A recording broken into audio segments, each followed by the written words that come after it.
Greetings people, my name is Neptix. Today I want to tell you guys about my Fel Cleave build. This build is by no means new, but it is reinvented by yours truly. It's a build that was, I want to say, semi-popular last season, during TPC at least. It is a pretty high roll, so if you do try to play this build, or if you do try to go for this build, I should say, expect it to take quite a while, because this build needs a lot of juice to get going. I haven't seen anyone really use Fel Cleave or Felblade this season, let alone use the combinations that I want to use. So I feel like the build is quite unique in that sense. But yeah, anyways, before I do talk about the build, I have a quick score to settle with some comments again on the last video. There were some commenters that didn't really still, after 2 episodes, believe in the Frost build. They wanted actual gameplay footage as proof of the damage that it could do. Especially because, you know, the thumbnails are,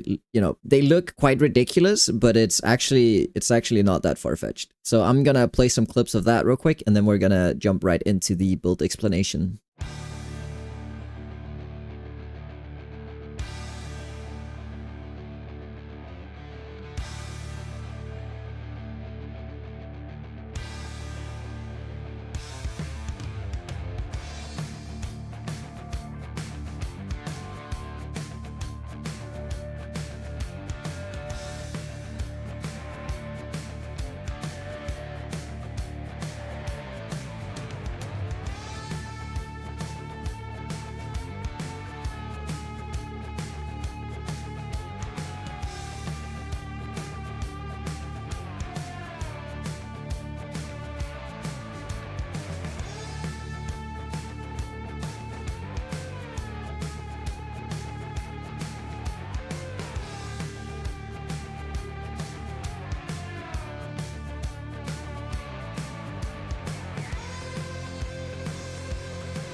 So there you go, definitive proof that the build is actually pretty good. As I said in the previous video, he's still missing 9% frost damage from piercing eyes, and I'm sure there's other talents that he could min-max even more. He's not being done with rolling his build, at least in my opinion. He's also missing a lot of rage regening stuff I'm gonna talk to him about with the Primordial Fury stuff. But anyways, that was mainly meant for the people who doubt my videos. Again, you know, the videos do seem kind of far-fetched at the beginning, but it's just because the builds are simply that good. If you do want more builds like this, I have a Discord, I will put it in the description, where you can find multiple builds like this, not only just this, but a 40,000 DPS single target Wild Imps build. You can find healer builds, you can find, you know, a lot of things in there. I will keep adding builds to it. These are all builds that are really good. So meta builds, basically, either builds played by Marigold and his team, so builds that have done or cleared 60 plus keys, builds that are just really strong this season, or just in general builds that have really good DPS, or builds that are super good at their niche. So that could be Mana Storm builds, raid builds, you know, Mythic Plus, and so forth. Oh, and by the way, I should probably mention this, but these builds are really not that newbie friendly. These builds are all almost fully rolled, so these builds are for people who've played the game before. It's not really going to show any of the starter cards that you take, so you'll have to figure out the basic rotation on your own. But these builds are mainly meant for people who sort of know what they're doing and are just looking for a really good strong meta build this season. Maybe if they're coming back into the season after having not played for a while, and so forth. If you are interested in that, go check it out on the Discord. Anyways, let's get right into the Fel Cleave build. Alright, so for the main rotation, we have Bloodthirst, Felblade, Fel Cleave, and Pure Chaos Bolt. And for these cards, I carded basically what you would expect: Felblade and Fel Cleave and Pure Chaos Bolt. So that's basically your main rotation. I carded Fel Infused Weapon just for the damage. I probably wouldn't recommend that. I would card Bloodthirst instead, because it's more vital to the actual rotation of the build, even though Fel Infused Weapon, you know, of course, is really good damage. For talents, I carded Mental Quickness, Felstorm, Overwhelming Rage, Corrupted Maelstrom Weapon, Improved Cleave, and Anger Management. And if I were to do anything different, I would probably uncard I would probably uncard Overwhelming Rage and Anger Management, and then just go for Frozen Chaos and something else. Because these two are mainly just for the Shamanistic Rage combo that I'm gonna go into here in a second.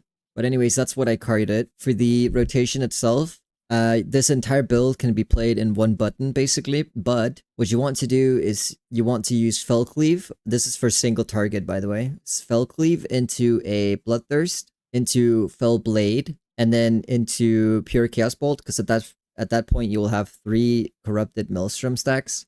And then you want to use a filler spell, because your Fel Cleave and your Felblade is not going to be off cooldown unless you use a filler spell.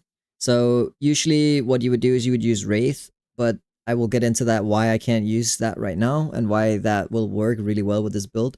But for now I'm using either Corruption or Shadowflame, depending on single target or AoE. And also there's a reason why we're running Corruption as well. Shadowflame is just a really good AoE filler for now. So that's basically the main core of the build. We stack or we scale Felblade, that scales with Bloodthirst. So we scale that with the Unending Fury for bonus damage. And I might even go the other talent here. What's it called? Build up Thirst, which just makes it do more damage for the more combo points you have. For Fel Cleave, this scales off of normal Warrior Cleave. Also does a buttload of damage. And we scale this with Insight, which basically gives it 12% crit. And we scale it with Improved Cleave, which gives it 120% extra damage. And we do the same for REs here. For enchants, we do the same. Inside, 9% crit. And Improved Cleave, which is, 90% damage as well. I will get back to the REs again, by the way. So that's basically what we scale Fel Cleave and Felblade with. This build scales super hard off of weapon damage, because as you can see, Felblade here does 276% weapon damage, and Fel Cleave does 310. So you want a weapon that is super slow, super heavy. I'm not gonna go into gear right now. I will do that a little bit later. But I will say, don't go necessarily for spell power. I'm very lucky I have a two-hander here that gives spell power, but the main, important part of your weapon should just be as much weapon damage as possible. So go for a super slow, big and chunky weapon. It just needs to have, you can see my weapon has 267 to 383. You just want the number between those two numbers to be the biggest that it can, basically. It's a hybrid build, obviously, because you saw me card Mental Quickness, and we're going Strength main stat. Let's get into some of the synergies. I talked briefly about the Shamanistic Rage. This build can be quite mana hungry because you're using a lot of mana on Chaos Bolt and Chaos Meteor and stuff like that. Your buffs require, you have to use them, and then you'll be low on mana and stuff like that. Even just popping something like your movement speed and stuff is going to cost mana. So it will be a little bit mana costly. The way I regen mana is I use Seal of Wisdom, which is one of the abilities that I started with. I can't remember what else I started with, to be honest. Other than that, with the Shamanistic Rage stuff, that is going to help you regain some mana, because Shamanistic Rage in itself basically just has a chance to regenerate mana equal to 15% of your spell or attack power, sorry. So that's basically going to be your mana regen for the build. The reason why Shamanistic Rage is really strong in this build is because you can proc Primordial Fury, which is just a bunch of bonus damage that you just get for free by critting. So this build makes a lot of use of crit. Also, you will have permanent uptime of Unleashed Rage, which is 9% extra damage and 5% attack power, really strong. And eventually it'll have 12% total damage reduction as well whenever you have toughness 3 out of 3. And we have permanent Shamanistic Rage because of Shamanistic or Shamanic Rage Harvest, which makes it so whenever you crit, your Shamanistic Rage will be extended, or sorry, reduce the cooldown of Shamanistic Rage itself. You can also extend it with Endless Shamanistic Rage, but I do believe the better one is the Shamanistic Rage Harvest. And, it only works for crits, but that's not a big deal because we'll be critting a lot. As I said, Fel Cleave scales with cleave modifiers. So Inside is going to give us 12%, and then we're going to get another 9% from here.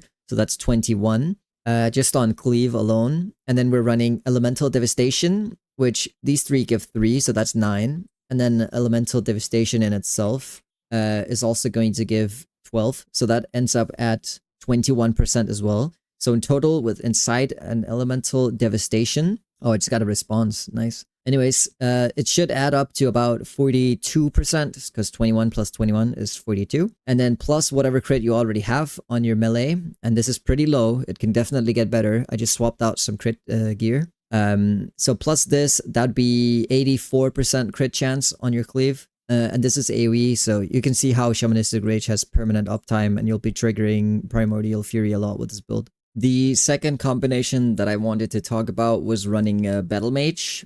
In case you did not know, Battle-Mage basically triggers are either Arcane Barrage, Fire Blast, or Ice Lance if known. This could have a really cool interaction. Notice how I said could have, because you can run Ice Lance, and then with Ice Lance you can trigger you could trigger the Frozen Chaos. I have though just been informed in this ticket up here, I just got a new response again, that it will actually not work. He said usually procs can't proc other procs, and that makes sense. Or they can't trigger other procs.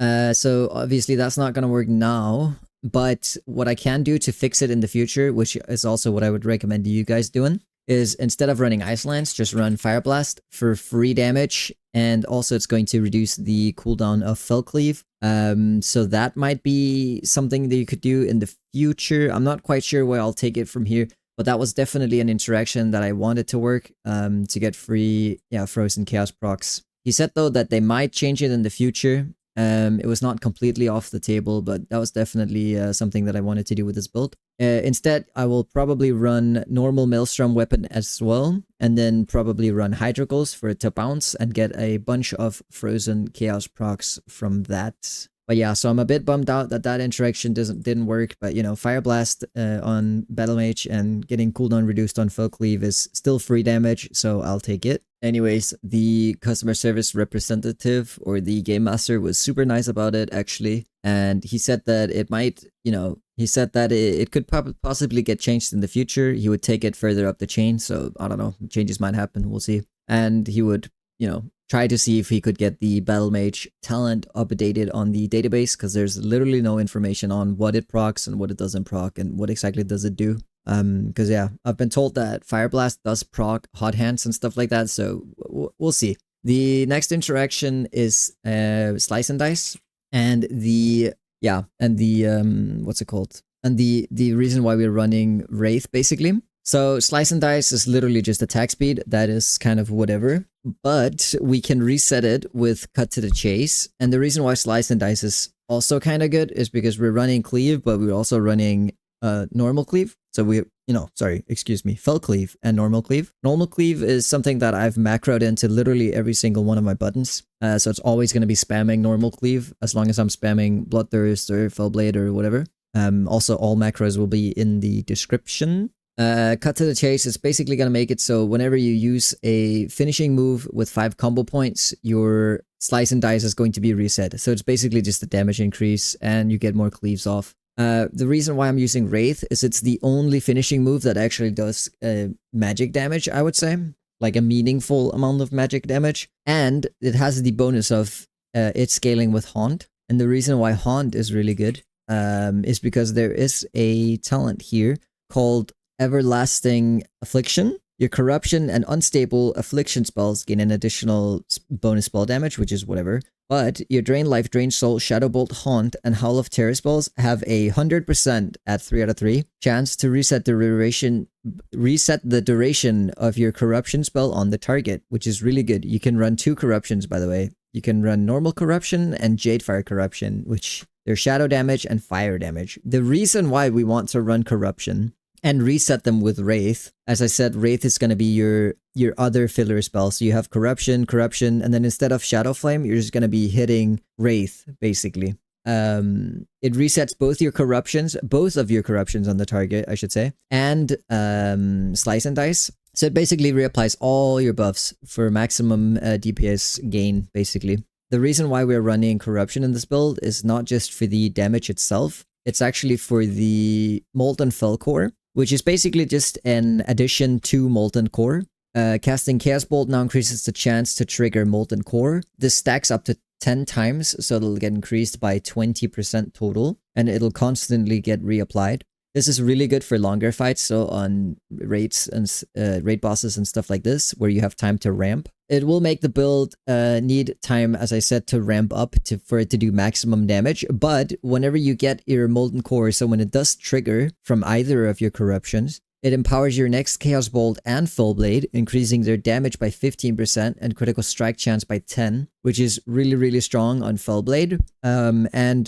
Just in general, pure Chaos Bolt, they're your two hardest hitting abilities, let alone just not even just considering that they're single target, but just in general. Even though Fel Cleave scales harder than Felblade, because we're also running, here comes the big one. Every 4th use of Bloodthirst, which again, Felblade is basically just Bloodthirst, deals 150% increased damage. And for the rotation, that is already accounted for. That is why we use Fel Cleave and then Bloodthirst first, and then Felblade. You always want to use Bloodthirst first and then Felblade. The reason for that is you want to land, here comes the big one, on a Felblade, because it does way more damage than Bloodthirst. Also, Bloodthirst is physical, so it does get negated by armor, whereas Felblade does Shadowflame damage, so it does not get negated by armor. And also, this would probably be a good place to tell you, or a time to tell you that, you know, Shadowflame also scales off of fire damage. So not only does this increase or get scaled from melee crit and stuff like that, melee damage, but it actually gets scaled from fire damage as well, or shadow, one of the two, making this build super strong. So that's basically why we're running Corruption. We get those free Molten Fel Cores. Wraith is, as I said, only going to reset everything. And you're probably wondering, how do you get combo points then? And for combo points, all you really need is Honor Among Thieves. And this will automatically generate you combo points when you do damage once in a while. Which should be more than enough to give you combo points to somewhat reliably reset Slice and Dice and your corruptions here. Well, it'll always reset your corruptions, but it should give you enough points to where it should reliably reset Slice and Dice at least. So that's basically what we're running there. It also has some other synergy with Bloodthirst, Build Up Thirst, which makes it so your Bloodthirst deals 5% more damage for each active combo point. I'm not sure how strong this will be, but we'll have to see in the future. But Felblade does definitely do a lot of damage. I'm nowhere near being done with this build, and also I don't have the Molten Fel Core thing, and my Felblade has been critting for 35,000 so far, and I'm still wearing, pretty bad gear. Most of it's, or some of it's Mythic 19, but yeah, most of it is pretty bad, as you can see. Starter Mythic gear and such. But yeah, I will get into gearing as well. That's going to be a whole separate thing, by the way. Anything else here is not part of the main rotation. This is literally all just fluff or for Mana Storms. I do Mana Storm runs with this build because it has really good sustain. The reason why it has good sustain is from Soul Leech. Gives your Shadow Bolt, Shadow Burn, Chaos Bolt, Soulfire, and Incinerate, and Searing Pain damage, or yeah, a chance to return health based on what damage it did, which is really good. And for Mystic Enchants, I'm running 3 Soul Leech, which just increases it by 15%. Flat 15%. Basically what this does is whatever you Chaos Bolt, you will get healed by a buttload. I've seen this reach over 5,000. So it's basically getting hit by a free lay on hands from a paladin, which is really, really strong. You will get this every single time you press Chaos Bolt. So this build has really good sustain, sorry. Can't speak today. Other synergies include a pet. You can run a pet. I'm running Imp, and I do also have the talent that makes me do more fire damage and have more fire crit and stuff like that. It's not needed though. It's definitely not needed. Malediction is just extra magic damage as well. The crit for this build is really important. Yeah, there's a lot of things that increase crit. So as I said, Felblade and Fel Cleave, they count as melee attacks, but they also do magic damage. So you can scale them in 2 different ways with melee crit. So for example, Cruelty. This will not increase the damage of your spells, which, typically spells have a spell school attached to it. And melee attacks typically only do physical damage. But because this build is kind of disgusting, just the way it's made, it actually benefits from both. So you can run melee crit stuff like Cruelty or like Malice, I think. Oh, this spells and attacks. Okay, whatever. But usually for things that would only increase your melee crit, also works for Felblade and Fel Cleave. and things that would increase your fire crit and stuff like that also works with it. The only thing that doesn't work with it is spell crit. So if you were to run, for example, race here, this increases your spell crit. That would only work for your Chaos Bolt and not for these things. But things such as critical mass, which I just had up, this actually says increases the critical strike chance of your fire spells and abilities. And the key thing to take note of here is the and abilities part. So that actually works for your Felblade and Fel Cleave. And you're probably wondering by now, okay, so if this does Shadowflame damage, does it also trigger Ignite then? And yes, it absolutely does. So that means you can run Ignite on this build and have crazy amounts of Ignite damage too. I believe Ignite is doing about 16-ish% of my total damage. And I'm still missing the Consuming Flames one that makes it do more damage and stuff like this. Also, when you run Burnout, I'm running Burnout and Ruin. When you run Burnout, whenever you hit your target affected by Ignite, you will gain 6% increased spell damage, which is really strong for your big Chaos Bolt hits. Also, for Ruin, Ruin is just basically increases your fire and shadow damage by 3%, and then it gets quadrupled against targets who has more than 75% health. So that is also really, really good. I'm running Twisted Mind. You don't have to, but it's extra spell power, and spell power, if you didn't know, also scales your melee or weapon attack power, I should say. Your attack power. Other than that, I'm running Aspect of the Beast for extra attack power, stuff like that. I'm running pretty much every buff you can imagine, except for maybe Mark of the Wild, because I don't have it yet. For Blade Flurry, I am running this. I'm not sure if I want to keep running it, but basically it's free damage, Blade Flurry, and then you can run the one that basically reduces the cooldown on hits. I can't remember what it's called. Endless Flurry, basically. You can run this and have more AoE. What else am I running here? I think that's the main stuff. Harbinger Flame, really good. Extra free proc fire damage. And then we're running that in combination with Burning Flames, which makes it so whenever you hit the target with Fire Burst, and this is what applies Fire Burst, all other direct fire damage has a 10% chance to apply Burning Flames. Or it basically just increases your fire damage, technically. And that's, that works really well with Felblade and Fel Cleave because, Shadowflame damage again. So that's basically all there is to it. Firepower is just a stat stick, extra 10% fire damage on everything, except for maybe Bloodthirst. Anger management, really important for the overwhelming rage and the shamanistic rage stuff. The reason why that is really strong is because, we already went over the shamanistic rage, but Primordial Fury takes 50% of your max rage, and everything down here also costs rage. So you need to have a lot of rage. So this increases the cap, and then it has a weird synergy with the rage regeneration talent. Let's see if I can find it. Anger management. Instead of 4 rage per 3 seconds, because you have a higher cap, it somehow does regens more rage. So it's like super odd how that works. It doesn't actually give you a flat amount. It scales with percent. So if you do have like 5 times the rage amount, it will also give you 5 times the amount of rage. It's really odd how that works, but it does work. So that is basically just to trigger more Primordial Furies. Then we are running, as I said, a lot of crit. The reason why we're going so much crit, by the way, is because Impale is also really strong. It makes it so your warrior abilities, and again, Bloodthirst and Fel Cleave, there's just so much goddamn synergy in this build, man. But they crit for more, basically. So you'll have a total of 230% crit. By default, spells crit for 150. And then if you talent it with Ruin, for example, they will start critting for 200% if you have it 5 out of 5. And whereas with melee attacks, they automatically just crit for 200% without you having to spend any talent points on it. And then obviously with Impale, you could increase it further to 220. And then we have Prey on the Weak to increase it by another 10%. So that's why, your crits are going to chunk super hard, especially on the Felblade. I'm running anything that buffs me, basically. So Elemental Oath, I'm running more spell power coefficient on my Cast Bolt. So it's going to chunk really hard. Master of Elements is basically free crit. Blessed Weapons is free damage.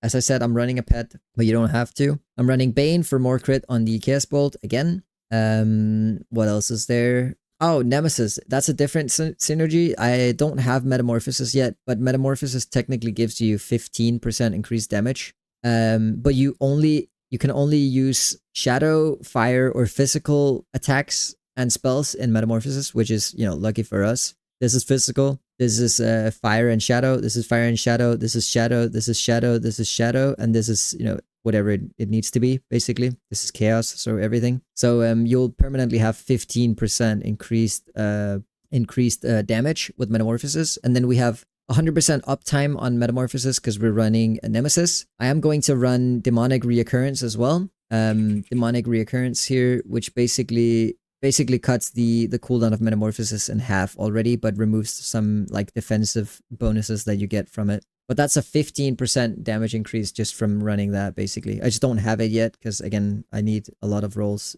for this build. It's basically Exodia build. I think that's all there really is to this build. I'm running Spellblade for the mana so far because I don't have Shamanistic Rage. I'm running Hunter versus Wild for the, you know, increased attack power. I might swap this too. In the future, I'm definitely going for something like Seething Flames. Extra damage, really, really strong, just in general. Especially when you're running a lot of spell power. Then I'm 100% also going to go for, let's see if I can find it here. I always forget what this is called. Let's see. It's a purple talent, I believe. No, it's legendary actually. What's it called?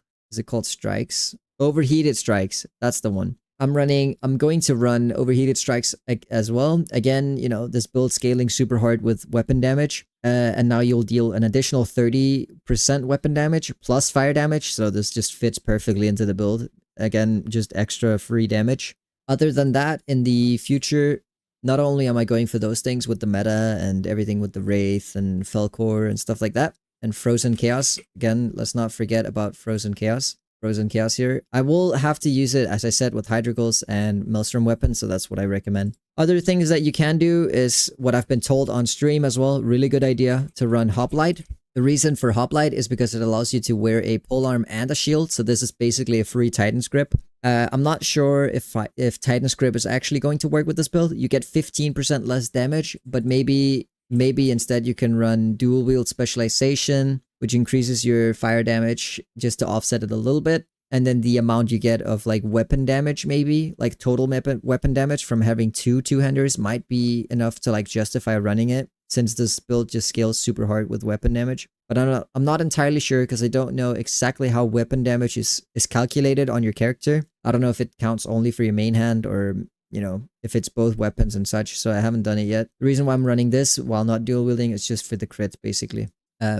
But yeah, so you can run that. Hoplite training, again, as I said, free Titan's Grip. The reason for that is because we're already using a polearm, and this is getting into the gear section, but this polearm is a mythic weapon that you can buy at the mythic vendor in Orgrimmar or Stormwind whenever you're doing your keys. It is a polearm, so it's really, really good. It's already, from what I could tell, the best weapon because it gives spell power and has really, really good damage. It's one of the best weapons for actual just damage on the thing. It doesn't give any main stats, so you're losing out on a lot of strength or, you know, just main stats in general. It does have stam, but, you know, it is what it is. So you'll be using it mainly for the spell power and for the big weapon damage. But, as I said, it's a polearm, so that means you will be able to run a shield with this. And some of the shields have really good stats. It's extra defensive stats. So you get to block, you get to do a lot of things. You could probably even take some talents with that too to increase your survivability even more. So this build is really good for running mana storms or trying to push, I would say. And yeah, in general, you can run a shield that also gives you more spell power. So it's basically just free damage as well, running Hoplite, because you'll get more bonus damage here on your stats as well. Other than that, for gear, all I would really do is just go a strength spell power base of gear. That's all you really need to know. If you really want to min-max, you could probably run some different raid sets. If you do like ascended raids, you could probably run the Paladin set here, because 3% total strength and crit rating for having 5 out of 5 would probably be really good. Also, as you can see, this piece itself has both strength, stam, crit, and spell power, whereas the Lightforge set, which is the best one for us on the Mythic Vendor, only has strength, stam, and spell power. So it's missing the crit, so that's why I'm also running low on crit here and here, because I'm slowly swapping out the pieces. So you can experiment with getting the Ascended Raid pieces and have more crit for the build. But yeah, otherwise I would just go for full Lightforge set. For necklace, I would go for Tooth of Nar. For the rings, the best one is the Gordak Nose Ring. Best ring for basically any hybrid build, I would say. especially if you're using strength main stat, which you should in most cases. And this one is just free spell power, really, really good. Spell power is really strong for this build. And this one's also just the best hybrid trinket. The offhand or not the offhand, the ranged or the bow or whatever, probably go for a relic. This is just the only thing that I have for now, so that's why it's here. But what I would recommend is probably try to get some spell power or try to get some hit on this thing so you don't run low on your hit rating as well. I think that's all there really is to this build. I will leave the macros in the description. If you have any questions, feel free to join my Discord. I will, guide you through it. I probably missed some things for this build and some stuff that could make it even better in the future. Right now, I'm doing about 10,000 DPS on single target, and I'm missing my main AoE spell, so I can't really test AoE yet, but AoE is looking really promising too. Once I do get Chaos Meteor and Shamanistic Rage and stuff like that, my damage is going to skyrocket, especially because, as I said, Shamanistic Rage and Primordial Fury is going to be a lot of your sustained damage. And once I get Molten Fel Cores and the Corruption synergy going, I'm just going to be doing absolutely just nuts amounts of damage. And yeah, maybe even more so with the Frozen Chaos stuff and the Hydricals and normal Maelstrom weapon to proc Frozen Chaos. That's, 30% damage on Chaos Bolt, both for single target and for Chaos Meteor on AoE. I think that's really all there is to it. It's a really fun build. I play it all the time on stream, so if you do have any questions, you can also ask me there, as I said, or on my Discord. And I think that's all there really is to it. I hope you guys enjoy this build if you do decide to play it, and I wish you good luck rolling, because this build takes 100 million goddamn gazillion years to get together. It's very complicated, and it's, as I said, there's a lot of things going on, a lot of components, and a lot of stars have to align for you to even begin doing like decent damage with this build. But I feel like the potential is there. I'm basically running out of talent slots. There's so many things you can do with this build. As I said, pet synergy, you have metamorphosis. I'm already running out of talent spaces. Yeah, I have like 1, 2, 3, 4. I cannot count. 1, 2, 3, 4, 5, 6 talent slots left. And I'm missing like way more talents than what I have here. And maybe I can take away Spellblade, but you know what I mean? So this build really only gets online in, I want to say, TPC or something like that. Once we hit TPC, this build is going to be absolutely nuts. But until then, yeah, I think that's about it. Oh yeah, by the way, once Blackwing Lair comes out, you might want to change some gear. So the gearing might change, especially the trinket from Nefarian, I think, is going to be really good for hybrid builds. So I might change it out at that point, but we'll see. Everything's up in the air. Things are prone to change. So, but we'll see. As I said, any questions in the comments on the Discord or on my Twitch. And I love you all. I will see you guys in the next video, and I hope you enjoy the build.